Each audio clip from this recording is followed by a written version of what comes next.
বেলডাঙ্গায় প্রস্তাবিত বাবরি মসজিদের জন্য অনুদান, হুমায়ুনের প্রস্তাবিত মসজিদের জন্য টাকার পাহাড়।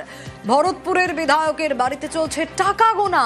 12টি ট্রাঙ্ক ও বস্তায় জড়ো হয়েছে দানের টাকা। শুধু ভারতীয় মুদ্রাতেই নাকি মিলেছে 65,67,000 টাকা। রয়েছে মার্কিন ডলার, রয়েছে সৌদির রিয়াল, মালয়েশিয়ার রিঙ্গিত। বিদেশি মুদ্রা গুনতে হুমায়ুন ঘনিষ্ঠরা একেবারে হিমশিম খাচ্ছেন নাকি। অ্যাকাউন্টেও ঢুকেছে 2,71,00,000-এর বেশি টাকা।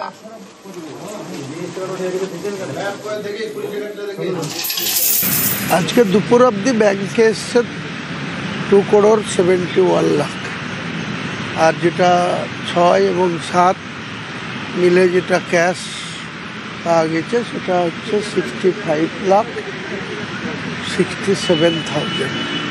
খুবই সাড়া আছে লোকের, পুরোপুরি লোক খুব সাড়া দিচ্ছে। আর 26-এ সরকার গঠন নিয়ে বড় দাবি ভরতপুরের বিধায়ক হুমায়ুন কবিরের। শাসক বিরোধী কেউই একক সংখ্যাগরিষ্ঠতা পাবে না। সরকার গঠনে নিজেকে কিং মেকার বলে দাবি তার। 22শে ডিসেম্বর নতুন দল ঘোষণা করবেন হুমায়ুন কবির। ফলাফল আশাবাদী, খুব ভালো ফলাফল হবে।